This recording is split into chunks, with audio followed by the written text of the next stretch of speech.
Está no ar mais um episódio de Protagonistas Podcast. Hoje vamos falar sobre comunicação, reinvenção e, é claro, empreendedorismo feminino. E eu não sei por qual canal você está nos vendo ou nos ouvindo, mas sempre bom lembrar que estamos presentes no YouTube, no Spotify com vídeo, e toda quarta-feira, 00:01, tem episódio novo no ar, com uma história incrível para inspirar vocês. É isso aí.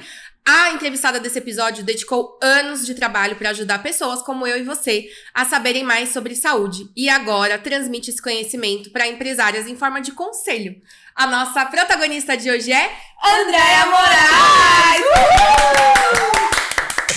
Bem-vinda! Obrigada pelo convite. Uma honra estar aqui com vocês hoje. Um prazer enorme. Obrigada, gente, pelo seu tempo, pela sua energia, porque a Andréa pegou pelo menos 1h30 de carro pra vir. Nossa, outra vai pegar outra pra voltar. Hoje é aniversário da filha, da Juju. Beijo, Ju. Então, muito obrigada por estar aqui hoje com a gente, né? Obrigada pelo convite. Do fundo do coração. Antes da gente contar o que você faz hoje, o que você fez, o que você fazia quando eu te conheci... Porque nada, conheço a Andréa já tem 15 anos. Nossa, o tempo passa muito. Nossa, hein? Passa muito rápido. Quem era você quando você escolheu a faculdade de jornalismo?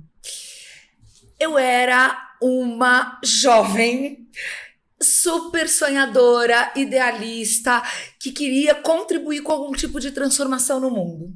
Então, quando eu escolhi o jornalismo, eu escolhi justamente porque eu gostaria de contar histórias de pessoas que transformam a sociedade. Eu queria denunciar o que tinha de errado. Eu prestei faculdade para fazer jornalismo e direito. Então, essa coisa, dizem que o jornalista tem a síndrome do herói, né? De vestir a capa e denunciar o que tem de errado. Então, eu acho que eu tinha um pouco disso já quando eu era jovem. E eu tinha esse desejo de contribuir para uma sociedade melhor. E aí foi ser repórter. Comecei minha carreira como repórter no interior de São Paulo, num jornal diário, e ali eu cobri cotidiano. Então eu ia para o fórum, eu ia para a Secretaria de Saúde, eu ia cobrir buraco de rua, minha primeira enchente, água pelo joelho. Então assim, é bem intenso, mas ao mesmo tempo é muito valioso, porque tinha dias que eu ia para um fórum ou para uma prefeitura falar com o poder público, e tinha dia que eu ia para uma comunidade falar com as pessoas economicamente vulneráveis e trazer algum tipo de esperança, pedir algum tipo de auxílio. Então, assim, é conviver com todas as realidades que a gente tem nesse Brasil. E quando você trabalha em jornal diário, você chega, você não sabe se você vai para um palácio ou se você vai para um barraco, literalmente, Exatamente. Né? Você não sabe o que você vai encontrar, mas tem que estar pronto pra tudo, né? Exatamente. Ensina muito, né, Andréa? Ensina muito. Um dia eu fui cobrir uma pessoa que tinha tido um mal súbito, só que quando eu cheguei lá e o fotógrafo tinha ido pegar um acidente, uma primeira apreensão enorme de drogas, então eu tive que ir como repórter e fotógrafa. Veja, papel duplo.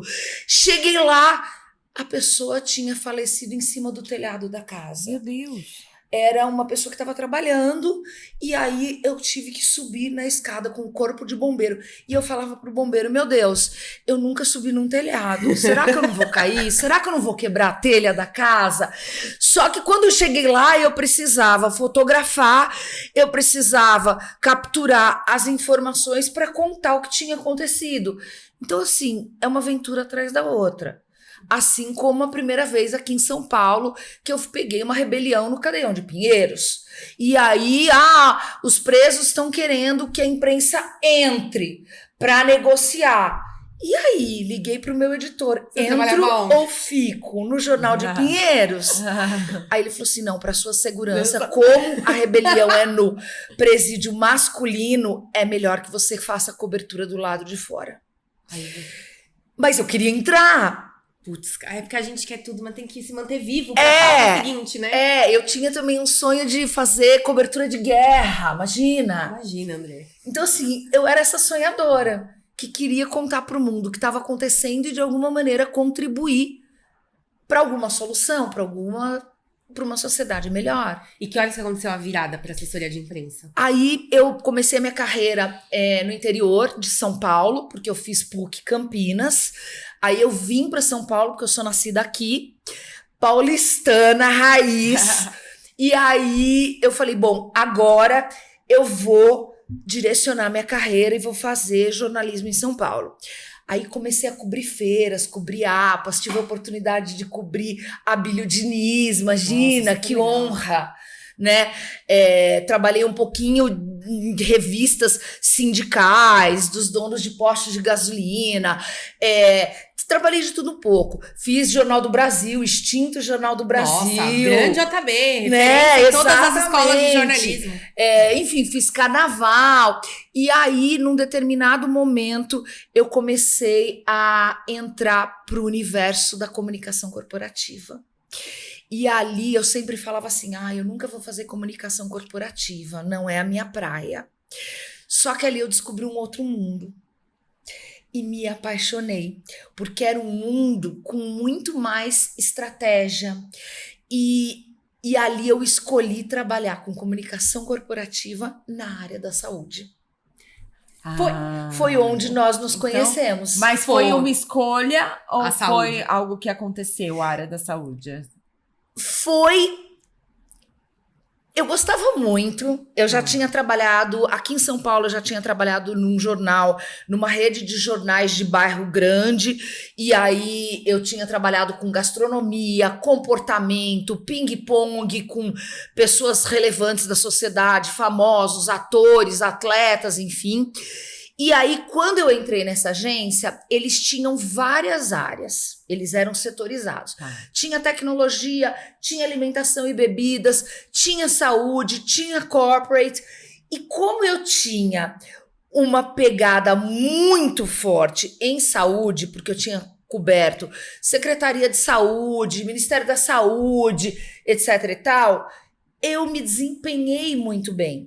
E aí eu fiz uma cobertura de férias em tecnologia e uma cobertura de férias em saúde.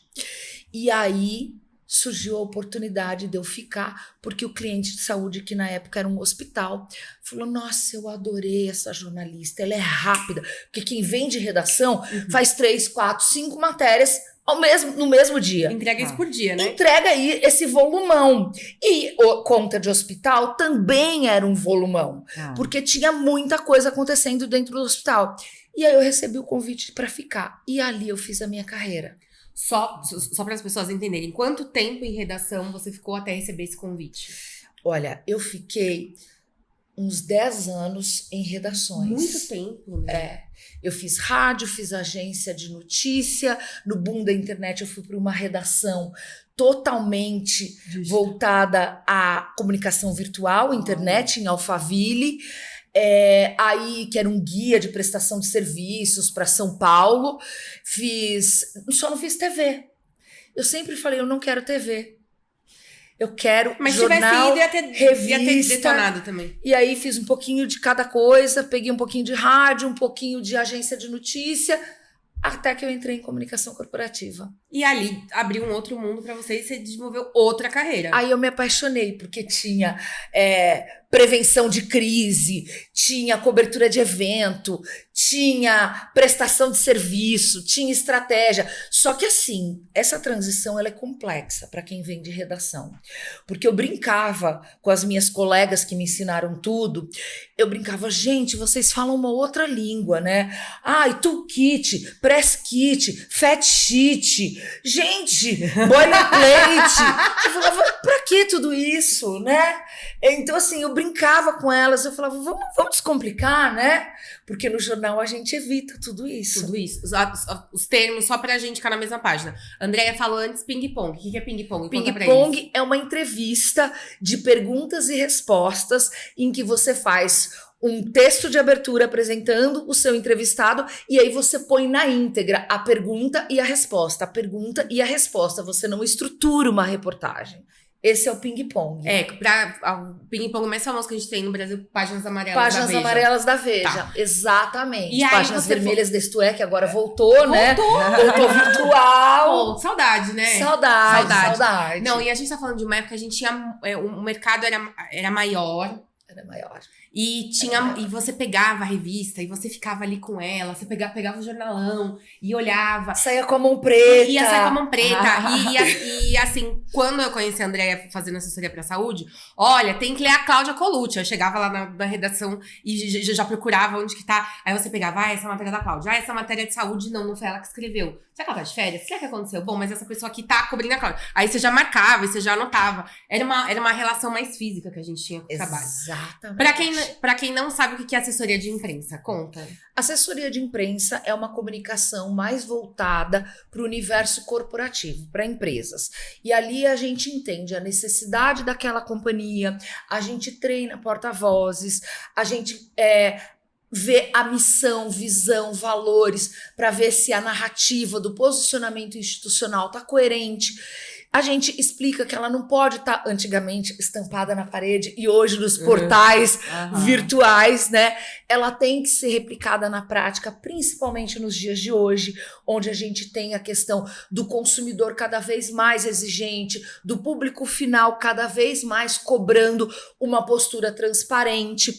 Então, a gente faz essa conexão entre o DNA da empresa, o serviço, o produto que ela leva para o consumidor final, né?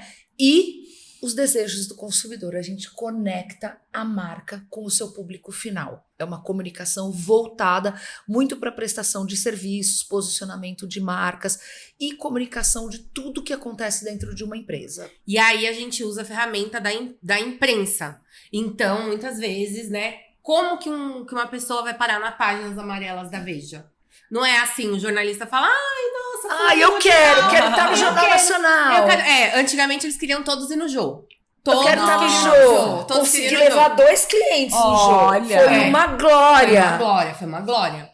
Mas assim, aí o assessor liga na redação e fala assim, olha, o meu cliente ele é muito legal. Que aí você fica conhecendo esse DNA da empresa, qual é o objetivo, o que ele vende pro público final. Aí você pensa, o público final desse meu cliente tem a ver com o veículo tal. Exatamente. E aí a gente é tipo um Tinder, né, Andréia? Vai dando tem que dar match. O cliente de um lado, o jornalista do outro, e a gente vai dando match. Exatamente, uma ótima analogia, Paloma. Porque assim, o que os jornalistas ficam mais irritados de redação, por exemplo, sei lá, se eu cubro turismo, gastronomia, esporte, política, eu recebo um material que não tem nada a ver comigo. Então, assim, isso demonstra que o assessor de imprensa não fez o seu dever de casa, né? Então, a gente sempre olhava para dentro da empresa, entendia o que era relevante para se transformar em notícia, em prestação de serviço, e dava esse match que a Paloma comentou, né? Com aquele veículo de comunicação para levar a informação para fora dos muros da empresa. Que é por onde a maioria das pessoas consomem, né? Exatamente. A Ari é uma ávida consumidora de redes sociais, né? Sim. Já conversou várias vezes. Ela fala assim, mas a TV tá diminuindo. Eu falo, cara, eu não vejo a TV diminuir de relevância. Talvez de audiência. Mas a hora que o bicho pega, cai um avião, você não se informa na rede social. Você liga uma televisãozinha ali pra ver ao vivo o que tá rolando, né? Mais ou menos, eu me informo na rede social. Então, mas não deixa de ser um outro canal. Isso é geracional também, exato. Gente. A minha filha, às vezes, ela tá muito mais bem informada do que eu, só por rede social, inclusive TikTok. Exato. No passado, a gente era assessor de imprensa, porque o único canal era a imprensa. Hoje não, a gente tem uma comunicação 360, né? Que a gente diz que é capilar com todos os públicos, com todas as audiências do negócio e em todos os formatos. Então, isso que a Ari pontuou é super importante. A minha filha hoje se informa muito pelo TikTok. Eu falo, mas minha filha, tem credibilidade? A gente, aquela pessoa que nasceu analógica, né? Tem essa preocupação. Quem é essa fonte? Mas os jovens da geração Z, eles também sabem filtrar, graças a Deus. Então ela fala, mãe, sobre a guerra da Rússia e da Ucrânia, eu sigo uma especialista em conflitos geopolíticos. Agora ela cursa psicologia, então ela segue médicos, psicólogos, pesquisadores. Então no TikTok a gente também tem muita prestação de serviço, só que com uma linguagem muito mais leve, muito mais rápida, os vídeos, muito mais dinâmico, porque assim, se você vai pesquisar, vamos supor, no Google alguma matéria, vai sobre a guerra. Você vai ali ver qual artigo, aí você vai procurar, óbvio, um canal mais seguro, enfim, uma fonte mais confiável. E aí você vai gastar ali aquele tempo lendo aquele artigo. Se você vai no TikTok e você pesquisa, a ferramenta de busca lá é maravilhosa. Então, se você joga ali as palavras-chave, vem um vídeo que em 2 minutos te atualiza. E o algoritmo é mega inteligente. Exato. O algoritmo do TikTok e do LinkedIn, eles são especialistas em fazer esse match. Exato. Então, à medida que você pesquisa temas ali, você passa a receber uma série de sugestões sobre aquele assunto. Exato. Que são relevantes e você vai vendo e navegando, né? Mas só voltando até esse momento. A gente vai e volta. É. Aí você entrou na agência pra freela, pra cobrir férias. Exato. Apareceu uma vaga fixa que o cliente te adorou. Exato. E dali você foi embora, né, Andréia? Porque você criou um departamento. Fui embora.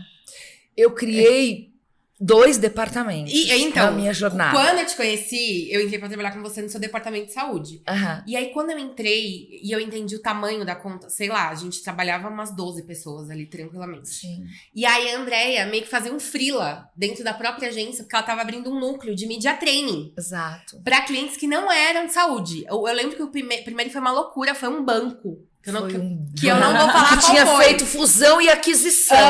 Uma confusão. E a gente teve 4 dias pra preparar o treinamento. E coisa de chegar às 9 e sair 11 horas da noite. Falei, gente, o que eu tô fazendo aqui? Uma loucura. Porque eu já tinha trabalhado em TV. Mas quando eu cheguei na agência, eu falei, só de segunda a sexta, vai ser mais tranquilo. E aquela confusão. Eu lembro que no primeiro dia você virou pra mim e falou assim, e aí, tá tudo bem? Você já achou o banheiro, a água? Eu falei, já, tudo bem, tudo legal. Você... Olha, aqui é assim, você vai voltar amanhã? E todo mundo caiu na gargalhada. Eu falei, eu volto. Mas depois eu fiquei pensando, gente, o rojão é mais embaixo. Então, primeiro, como que ali aquela sua conta virou um núcleo? Como é que foi? Você participou da prospecção dos clientes? Como é que foi? Sim. Quando eu entrei como freelancer e eu saí como vice-presidente executiva. Foi uma jornada de 24 anos. Então, assim, eu brinco, aquela jornada, o motoboy que virou presidente, eu fui a freela que virei vice-presidente executiva de uma multinacional. E a empresa também foi crescendo, se desenvolvendo e se adaptando às transformações de mercado, né? Porque no começo a gente fazia assessoria de imprensa, depois a gente tinha um núcleo de eventos, núcleo de treinamentos, núcleo de prevenção e gestão de crise, núcleo de digital, que foi mega inovador, núcleo de criação. A gente trouxe publicitários para construir as big ideas, para a gente se conectar com uma linguagem muito mais arrojada com o mercado. Então, assim, quando eu entrei, voltando à sua pergunta inicial, tínhamos ali 4 contas no núcleo de saúde. E éramos ali numas 6 pessoas. À medida que a agência foi crescendo, eu também fui crescendo, então eu era atendimento, eu virei coordenadora, depois eu virei gerente, depois eu virei diretora. E à medida que você vai crescendo, quando você se transforma gerente, você já começa a contribuir para a geração de negócios. Então eu participava de prospecções, eu montava propostas, planejamentos, para a gente ganhar o que a gente chama de concorrência. E aí trazer outros clientes para dentro de casa. E ali você vai diversificando também o leque.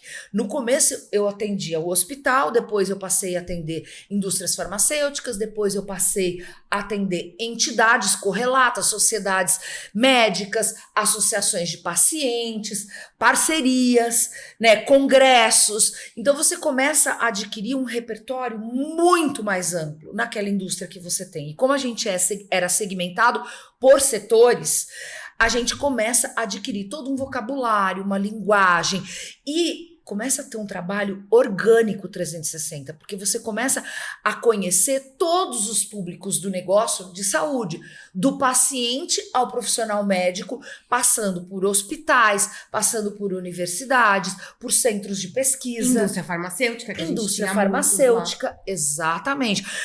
No começo, as pessoas falavam, você precisa aprender o que é um estudo duplo cego randomizado. E os princípios ativos dos medicamentos, que todos têm nome estranho, né? Etesilato de dabigatrana. Só que você chega na farmácia e você não fala, olha, pro balconista, eu quero um etesilato de dabigatrana. Você fala o nome comercial. Sim. Eu preciso do medicamento X, do medicamento Y, né? Sim.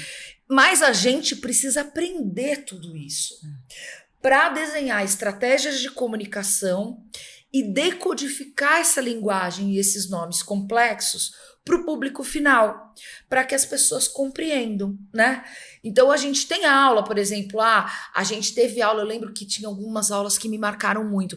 A gente aprendeu a importância de se consumir antibióticos de maneira adequada, o ciclo todo, e apenas com prescrição médica, por conta das superbactérias, porque existia um temor de que se a gente começasse a fazer o uso indiscriminado, porque houve muito disso lá atrás, porque lá atrás a gente antes não tinha o controle que tem hoje, né? Hoje antibiótico só com a prescrição médica, antibiótico etc. sem Exato, receita. exato. Ia no farmacêutico, ele olhava a garganta e falava, não, antibiótico. Antibiótico, é. Era livre Aí, demanda. exatamente, demanda. Implementou-se a receita controlada. Sim.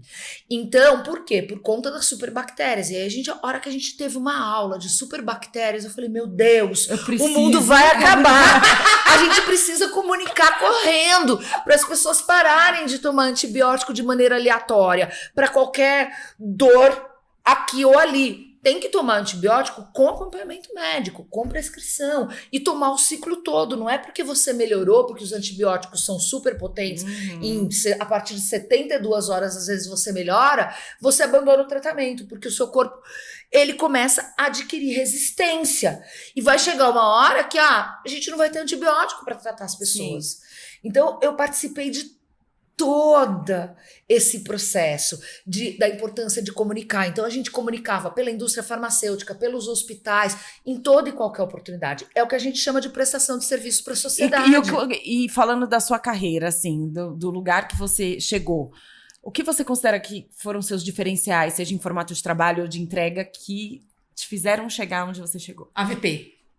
A gente nunca entrevistou alguém que virou VP ou P. Não, o André acho que é o nosso high level aqui. Uau, que privilégio! Verdade. Olha só, eu acho que, em primeiro lugar, é a gente fazer o que a gente ama.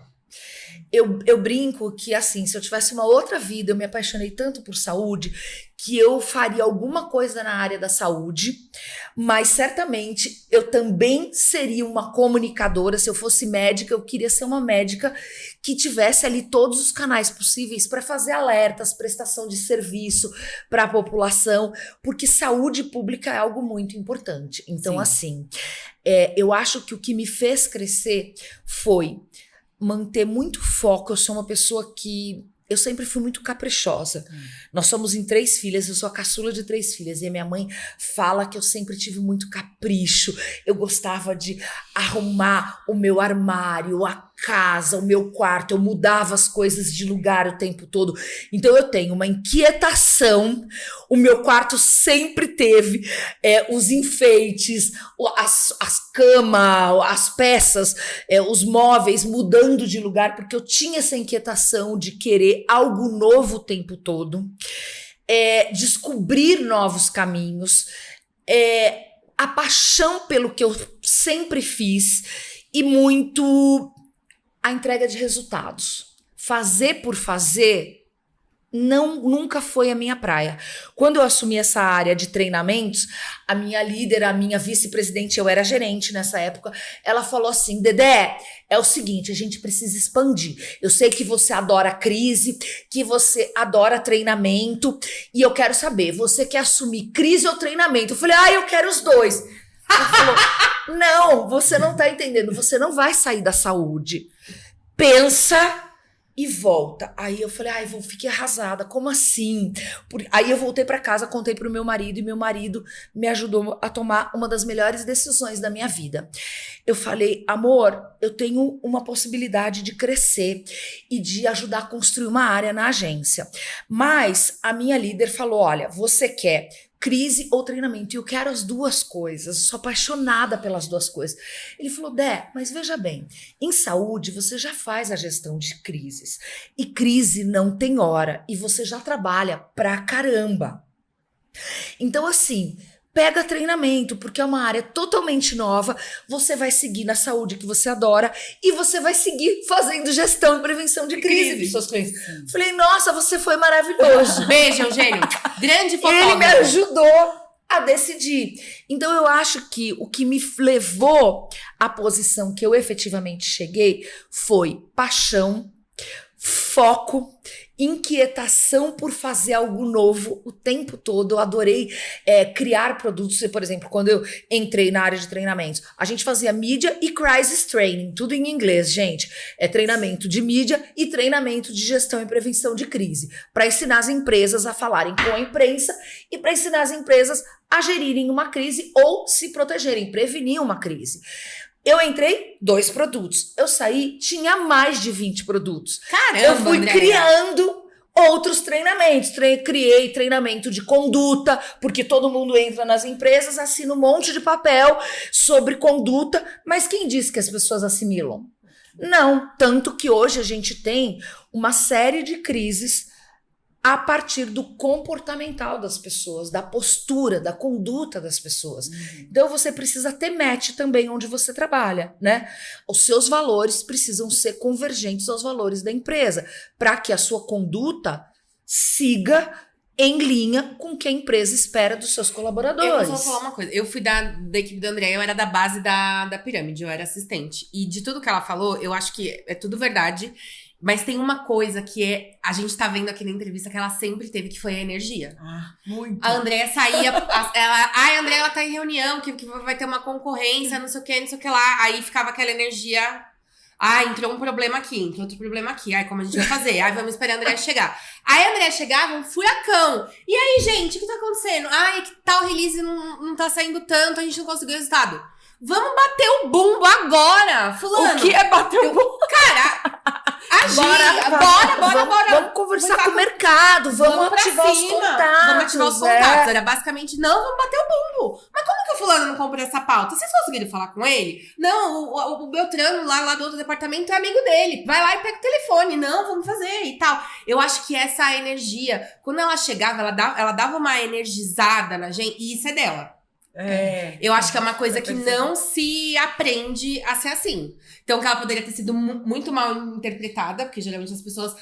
tem pessoas que são blasé e gostam de gente blasé. Sim. Você não. Você sempre foi muito autêntica e chegava. E tal coisa, e não sei o quê. Não, gente, vamos fazer. E outra coisa que eu lembro. Entrou um cliente, foi até acompanhar aquela obesidade sem marcas que a gente fez com quadricolinas. Sim. Quem era o cliente? Eu nem lembro Era a agora. Sociedade Brasileira de Cirurgia Bariátrica e Metabólica. Cara, isso em 2011, as pessoas nem faziam bariátrica direito. E ela falou, gente, a gente tem aqui um desafio, a gente vai ter uma campanha, o cliente quer isso. Ela juntou todo mundo no departamento, a gente ficou 1 hora ali parado. E eu lembro do nome que fui eu que sugeri. Exatamente. E aí ela colocou todo mundo, assim, em linha, assim, o assistente, todos os níveis, gerente, atendimento, o pleno, o sênior. E a assistente, eu fiquei super feliz de participar daquilo ali. Eu falei, nossa, vou participar de um brainstorm, achei o máximo. E aí a gente saiu com uma campanha parruda, ela que falava isso também. É verdade. Tal coisa ficou parruda, não, está parruda.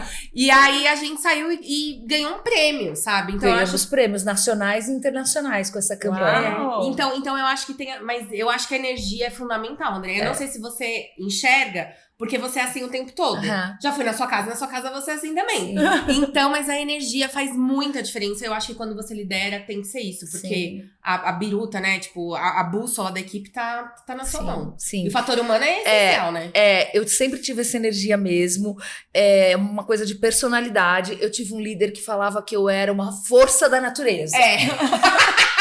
Então, assim, é o meu estilo. Eu não consigo ser essa pessoa que fala baixo e tal. Mas à medida que a gente também amadurece, eu trabalho com comunicação. Então, eu comecei a perceber que, às vezes, esse estilo, ele meio que impactava demais. Né? Então, tem hora que eu brinco, eu falo assim, você tem que também segurar um pouco a sua onda, né? E aí, às vezes a minha equipe falava assim, Andréia, você é camaleônica.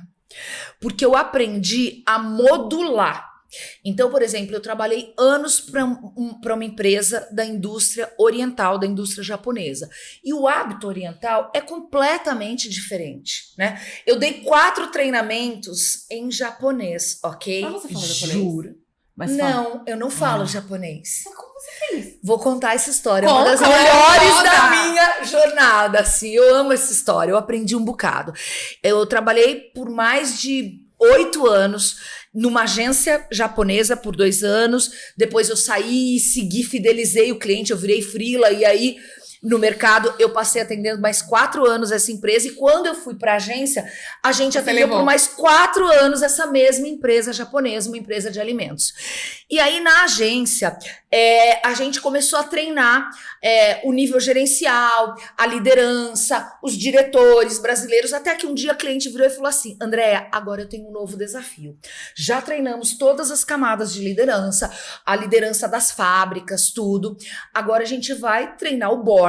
Falei, não tem nenhum problema, né? A gente sempre treina os boards dos nossos clientes.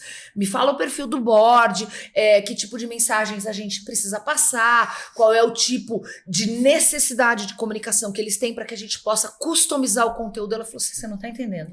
É o board japonês. É a mesma coisa, só que em japonês. Eles não falam português. Eu falei, uou!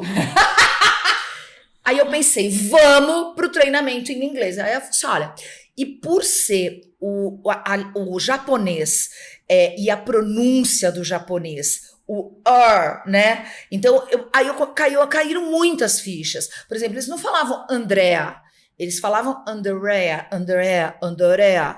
É um outro sotaque, você tem que respeitar as particularidades de cada língua.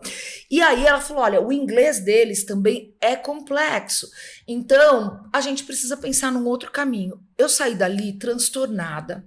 Falei, como eu vou fazer? A primeira coisa, como eu trabalhava numa agência multinacional, falei, já sei, vou pegar o meu braço de Tóquio, a gente se conecta, eu conto para eles como funciona a imprensa brasileira, como é a comunicação aqui na América Latina, a gente faz um depara no Japão, aqui no Brasil, e eles treinam. Eu falei, gente, isso vai ficar caríssimo. E como é que, se eles falarem só em japonês, como é que eu vou saber se ele tá aprendendo, se ele absorveu? Né? Quando ele tiver uma dúvida de uma particularidade que eu não abordei, como é que a gente vai conduzir? Não, descarta essa situação.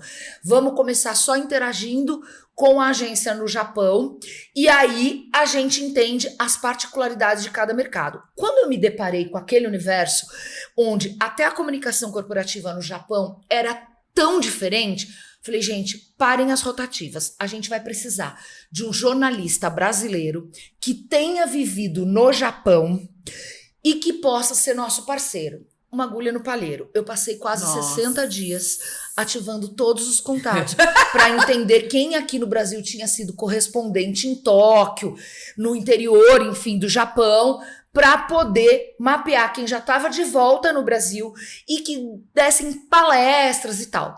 Encontrei um correspondente da Veja que tinha vivido 2 anos no Japão, no interior do Japão, um querido, mas ele era super tímido. E ele falou para mim, Andréa, eu não dou palestra, por dinheiro nenhum. Falei, ok, então você vai me contar e eu vou dar a palestra. Aí montei a palestra tal, e falei para minha cliente, olha, a gente vai fazer tradução simultânea. Aí ela virou para mim e falou assim, olha, vamos lá. Existem algumas particularidades. Não dá. A gente pode fazer, eu faço isso com o board o tempo todo, mas você vai ter que falar muito devagar, porque a tradução, ela é mais longa. Outra coisa, a gente vai projetar em japonês e você vai falar em português. Falei, você tá de brincadeira? Ok, vamos em frente, é de desafio que eu gosto e a gente vai entregar um treinamento premium. Parrudo. Que tem impacto, que deixe residual estratégico, porque fazer de novo nunca foi a minha praia. Aí, no dia do treinamento aí ensaiei a minha palestra de 1 hora, 1h15 mais ou menos, em português com as tradutoras, em japonês, e a gente passa vídeo com cases de notícia, né? E aí eu tinha que contar para ela. E eu me empolgo, eu sou essa pessoa que me empolgo. E às vezes eu tava falando, então assim, primeiro eu tinha que falar slow motion, para que ela desse conta de fazer a tradução. Segundo, eu tinha que contar o vídeo, o que eu ia falar no vídeo, para ela entender, porque tem também algumas particularidades da comunicação e é difícil traduzir para o japonês. Então, assim, a minha palestra de 1h15, ela demorou quase 3 horas. E você, essa pessoa assim. E eu, essa pessoa, e aí eu tinha que ser plena, absoluta, falar pausadamente. E às vezes eu me empolgava, e aí o meu time lá no fundo da sala fazia assim, e eu respirava, e eu voltava para um outro ritmo. E no dia eu tinha 2 laptops com a minha apresentação em português e japonês, projeção em japonês, slides numerados. Eu tinha um monte de fio, porque eu tinha o fone de ouvido quando eles falavam em japonês, a tradução para o português, para que eu interagisse com eles o tempo todo. Eu falando e eles de fone de ouvido e ouvindo. E então tem fotos incríveis desse treinamento.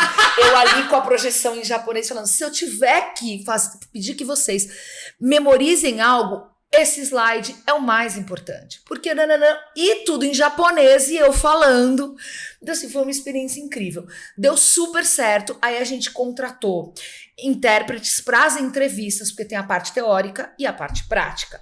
Para fazer as entrevistas também em japonês, né? E aí a gente foi conduzindo aquele treinamento com muito cuidado, com muito capricho e foi um sucesso. E eu aprendi um bocado sobre a cultura japonesa, a cultura oriental. Eles são extremamente disciplinados, respeitosos, apaixonantes. E tem questões muito diferentes. Enquanto no Brasil, olhar nos olhos significa respeito, atenção, né, conexão. No Japão, olhar no olho pode ser entendido como confronto. Intimidar. Entende? Então a gente chegou a fazer um treinamento completamente diferente. A gente abriu o treinamento com a bandeira do Japão e do Brasil para mostrar a sinergia entre as duas culturas. Eu comecei primeiro falando de hábitos da sociedade, depois de hábitos e da cultura corporativa, como funcionava no Brasil, como funcionava no Japão. Esses detalhes da comunicação não verbal e da comunicação verbal, as diferenças entre Brasil e Japão, para depois efetivamente entrar nessa 1 hora de como funciona a imprensa brasileira, o que é notícia pra gente, o que o jornalista brasileiro espera quando ele senta com o porta-voz, como a gente faz para ser didático, objetivo, agradável. E aí você puxa tudo isso pro seu repertório de camaleoa. E eu puxei tudo isso pro meu repertório, eu aprendi um monte de coisa. E aí alguns clientes, quando eu chegava e eu percebia que eles falavam mais baixo, que eles tinham uma energia diferente, eu modulava, reformatava. E aí, às vezes, eu virava e falava muito baixo, muito serena. E aí, quando saía da reunião, minha equipe falava assim... Você é impressionantemente camaleônica. Eu não Geminiana, né? Geminiana, né? Geminiana. Então, assim, você vai aprendendo a ter uma malemolência para se conectar de maneira legítima e respeitosa com o seu interlocutor. Seja ele um cliente, um jornalista, um colega. Andréia, e aí você foi crescendo e foi tudo dando certo, tanto que você chegou no topo. Ok? Era uma empresa que era brasileira, ela foi comprada por um grupo americano que tinha essas filiais no mundo inteiro, aí a agência globalizou. A Andréia participou da expansão, como ela tá falando. Eu era assistente, só eu cuidava de 7 contas. Vocês terem noção, era assim, 7 contas. Graças a Deus a gente mudou depois. Não, beleza, mas assim, o volume... A gente vai aprendendo. Não, era surreal, mas eu falo assim, pra vocês entenderem o tamanho de coisas que rolavam. E aí, que horas que você falou? Vou virar essa chave? Que horas que você pensou? Que você criou uma vida lá dentro, né? Eu criei uma vida lá dentro. É óbvio que ao longo da jornada eu também recebi convites para sair, mas eu gostava de estar na agência, porque na agência eu fazia gestão e prevenção. Aí eu me tornei head da indústria de saúde, head de treinamento, aí head de gestão e prevenção de crise, e num determinado momento quando a gente teve uma mudança entre as fundadoras e um novo CEO, eu recebi o convite finalmente para assumir a vice-presidência. De imediato eu não aceitei, minha filha estava indo para o transplante de medula e tal. Aí ele falou, tem calma, vai para o transplante de medula e na volta a gente conversa. E aí deu tudo certo, na volta eu comecei já a atender as demandas dele e quando eu me dei conta eu já estava sentada naquela cadeira. E aí eu comecei a cuidar de outras indústrias, né? Então eu fui por muito tempo líder somente da indústria da saúde. Depois, num determinado momento, eu assumi uma outra indústria que a gente chamava carinhosamente de tech, B2B e finanças, mas praticamente finanças não tinha nada, mas tinha muitas indústrias, papel e celulose, mineração, uma série de indústrias. E quando eu prestava serviços para toda a agência nas especialidades de treinamento, de gestão e prevenção de crise, eu atendia autos, varejo, alimentação, bebida, entretenimento, todas as indústrias, todos os segmentos econômicos.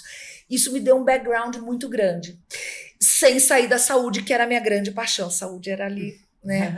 Aí, num determinado momento, eu falei, puxa, eu tô começando a ficar muito mais madura, o ritmo de agência, eu fiquei na agência há muito tempo porque eu sempre tive essa inquietação, eu aprendi um bocado com tantas indústrias, com tantos colegas que vinham de áreas diferentes, publicidade, radiojornalismo, jornalismo, designer, criação, muitas áreas. Aquilo te nutria, a convivência te nutria. Exatamente. E todas as gerações, né?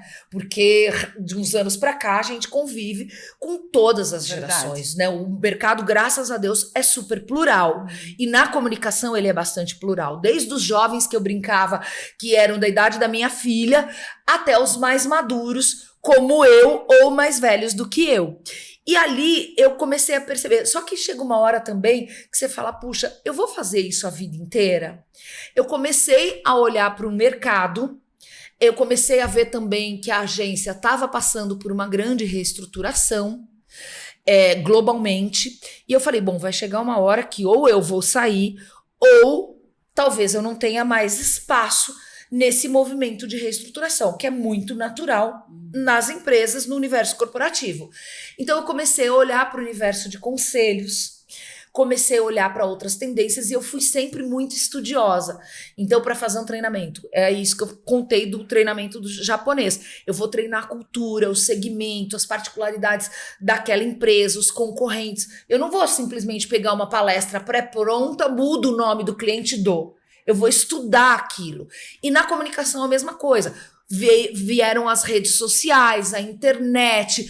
Eu comecei a estudar as outras áreas da comunicação para que eu fosse uma profissional conectada, multifacetada, que pudesse interagir, entregar as melhores soluções para os meus clientes. E ali eu comecei a ver que o mercado americano estava bem à frente da gente quando a gente olhava para conselhos de empresa. E aquilo estava começando a ganhar musculatura no Brasil. Como que funciona isso? A gente não faz a menor ideia. Você conhece, Ari? Então, existem 3 tipos de conselho, né? O conselho fiscal, o conselho administrativo e o conselho consultivo. O fiscal e o administrativo, você tem compromissos, responsabilidade fiduciária que a gente fala. Você tem uma responsabilidade com relação àqueles negócios. Então, por exemplo, o que aconteceu com Americanas, né? O conselho acabou também tendo ali uma responsabilidade financeira. Os CPFs daquelas pessoas arrolaram ali junto com o CNPJ. Exatamente. Tá? Você passa a ter uma responsabilidade pelo negócio, você tem um poder de decisão. Já o conselho consultivo, que é onde eu me certifiquei, ele é um conselho que, como o próprio nome diz, ele aconselha as empresas com relação às frentes de negócio, a minha especialidade, imagem, reputação, gestão de pessoas, ESG, né, sustentabilidade, governança, impacto social. Legal. Então, como a minha área em comunicação era consultoria de imagem, reputação, prevenção, gestão de crises, e eu sentava com os boards, com os conselhos consultivos, com os CEOs, para aconselhar em momentos delicados do negócio ou em momentos relevantes de crescimento, de boas notícias, desenhar as estratégias.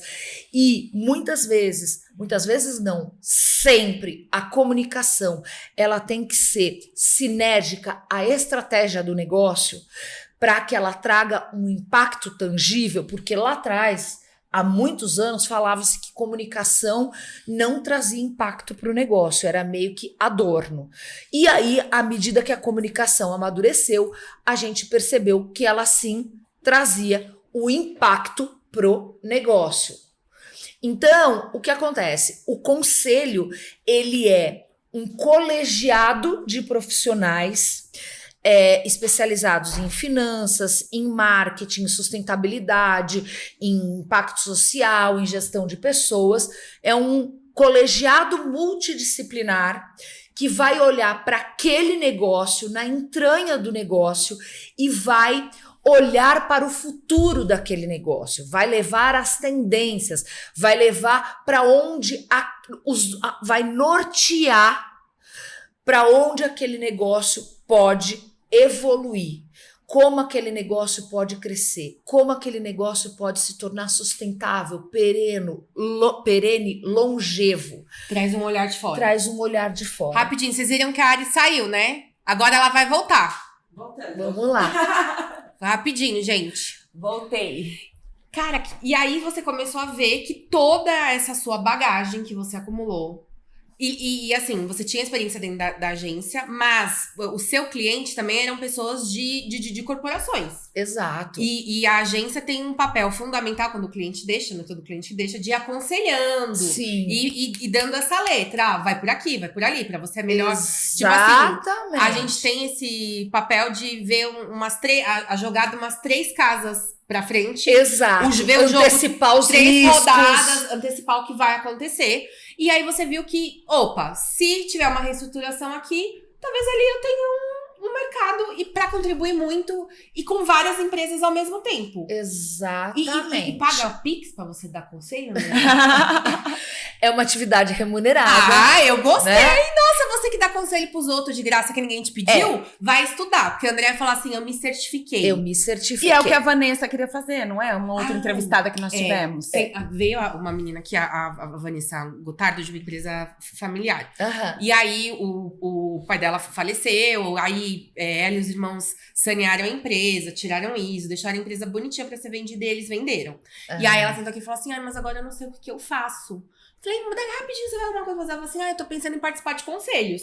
Mas ela não falou de certificação. E essa coisa da verdade. transição geracional da gestão da empresa é um dos grandes desafios que a gente tem para as empresas familiares. E no mercado nacional, a gente tem uma quantidade de empresas familiares muito grande. Que precisam desse olhar profissionalizado para poder fazer a transição entre a primeira geração, a segunda geração, a terceira geração. Outro dia eu estava assistindo uma palestra do Richard Doerne, que é um conselheiro incrível na Associação Brasileira de Conselheiros, e ele estava trazendo o olhar multicêntrico. Ele viajou para muitos lugares do mundo, para a Europa, para a Ásia, para América Latina, para conhecer empresas familiares. E assim, por exemplo, na Europa já tem empresas que o processo sucessório eles já estão na 8ª geração de gestão.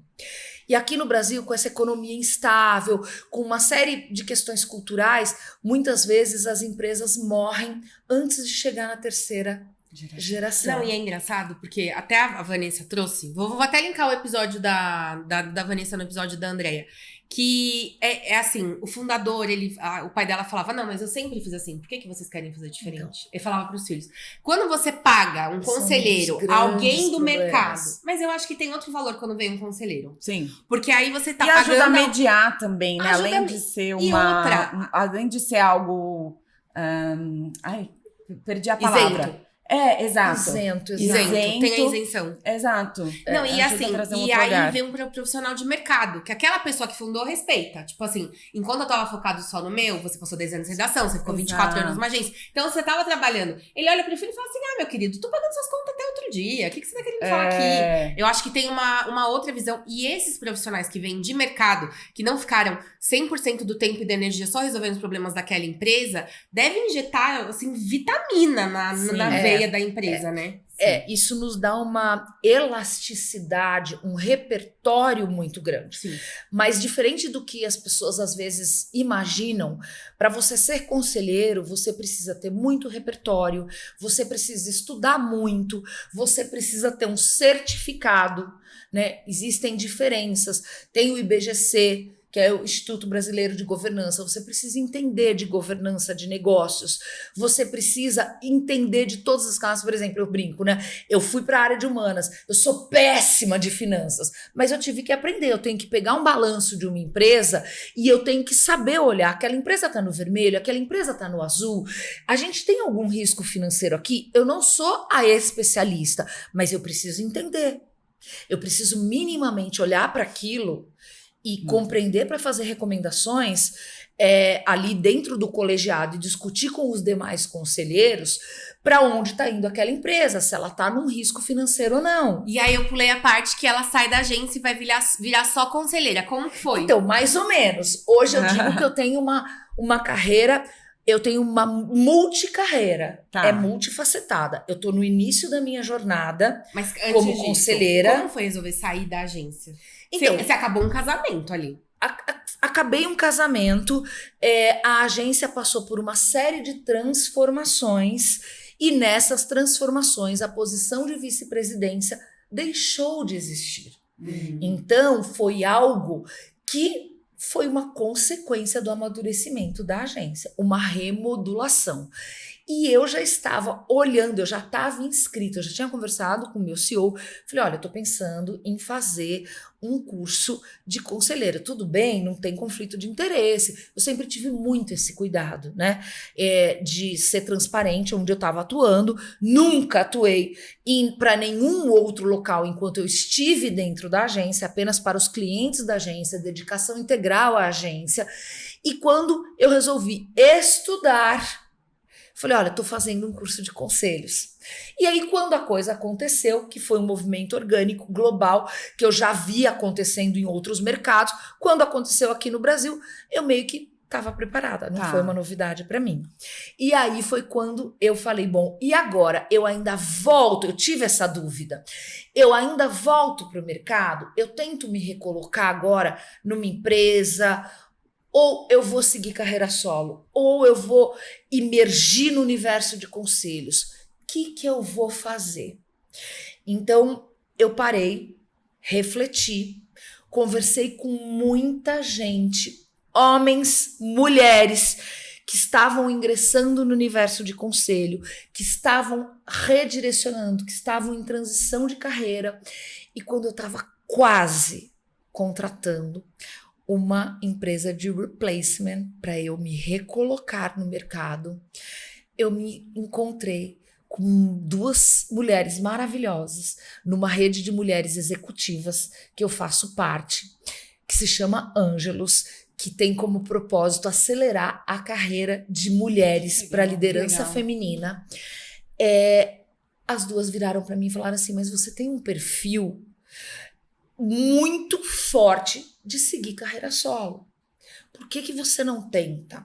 Uma era especializada, era headhunter, especializada em recolocação profissional, e a outra era uma mentora de carreiras para mulheres em transição de carreira. E você falou, se elas estão me falando aí isso, eu falei, gente, vou levar em consideração. porque essa autossabotagem, né? Aí eu falei, quer saber? Eu vou tentar. Aí eu acelerei a minha certificação de conselho para conselho consultivo, que é mais similar à área que eu sempre atuei e que eu me vejo muito mais ali com robustez, com repertório. E comecei a atuar de maneira solo. Comuniquei no meu LinkedIn que agora eu era Andréa Moraes.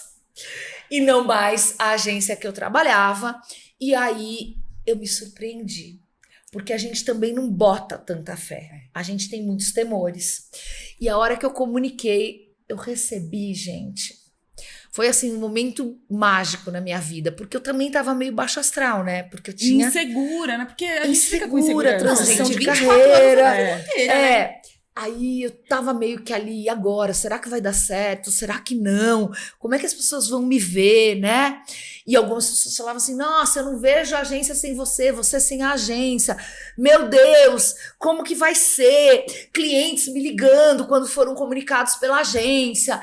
E aí, quando eu comuniquei no meu LinkedIn, foi uma grata surpresa, foi um presente. Você foi abraçada. Eu fui abraçada, eu recebi mais de 200 mensagens, Uau. comentários lindos, belíssimos, que eu não imaginava, de pessoas que eu não imaginava, de pessoas que fizeram parte da minha jornada, de pessoas que nunca fizeram parte da minha jornada e desejavam ser integrantes da minha equipe, porque conheciam o meu trabalho no mercado, de clientes que tinham sido clientes no passado, de clientes que nunca conseguiram ser meus clientes por uma questão de budget nas concorrências e desejavam porque acompanhavam o meu trabalho. Então, assim, foi muito maravilhoso. De pessoas de outras agências que falavam, nossa, eu sempre quis que você trabalhasse aqui na minha agência. Então vai estar freelando pra todo mundo. Então, agora eu sou uma consultora de comunicação 360. Eu faço consultoria de gestão de pessoas, negócios e clientes, né? Relacionamento com o mercado para agências de menor porte. Então, hoje eu tô com a Via News, que é uma agência que tem 40 anos de jornada, presença na América Latina, presença global, eles são incríveis. Tô na Every, que é uma agência de marketing digital, que tem especialidade em mercados de alta complexidade, principalmente saúde, all fit, né? E presto serviços como Andrea. Como a Andrea, eu sou voluntária em vários movimentos de mulheres. Que legal. Porque é o meu propósito. Mas você nunca teria tempo pra fazer isso antes. Eu tô lembrando de como era a sua rotina. Exato. Cara, você migrou pra outra vida. Eu tenho uma outra vida. Hoje eu sou multifacetada mesmo.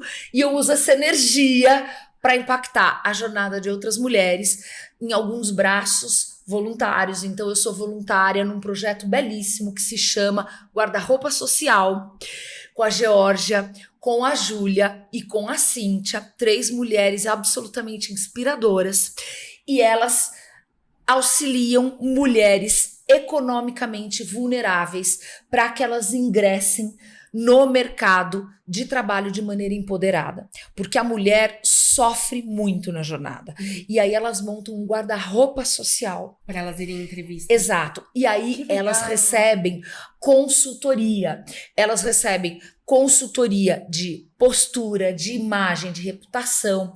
E aí eu, com expertise de comunicação, falo da comunicação, a gente tem alguns encontros, né? Elas têm parcerias com empresas, aí a gente reúne as voluntárias, elas levam consultoria de RH, consultoria de imagem e reputação com a Geórgia, que ela fala de estilo, o quanto o estilo comunica, né? A sua aparência, a sua vestimenta. Aí eu falo da comunicação, do poder da comunicação, você se apropriar do seu conhecimento, você olhar no olho, você passar a sua verdade, o seu repertório. Então, assim, hoje eu sou multifacetada. Eu contribuo com a carreira de mulheres, de líderes femininas. Acabei de encerrar a minha mentoria também voluntária no IVG. Então, a gente tem que encerrar o episódio. Então, Eu assim, acho que você deveria ter reservado uma conselheira. temporada pra Andréia, porque, né? E os treinamentos uma de hora comunicação. Eu fiz errado. Fez amiga. errado. E ela ainda dá os treinamentos que ela já dava na agência. Ai, que eu sou São treinamentos apaixonada. parrudíssimos, incríveis. Se você é uma agência, você tá trabalhando em parceria com agências pequenas também. Agências pequenas, e Tá. aí alguns trabalhos eu faço solo, e quando eu necessito, eu plugo parceiros do mercado, as minhas agências. Então, só pra você entender, se você é uma agência pequena, ou se você é uma empreendedora pequena, quero ter o meu media training, nunca passei por um media training, a agência que eu tô não oferece serviço, chama a Andréia.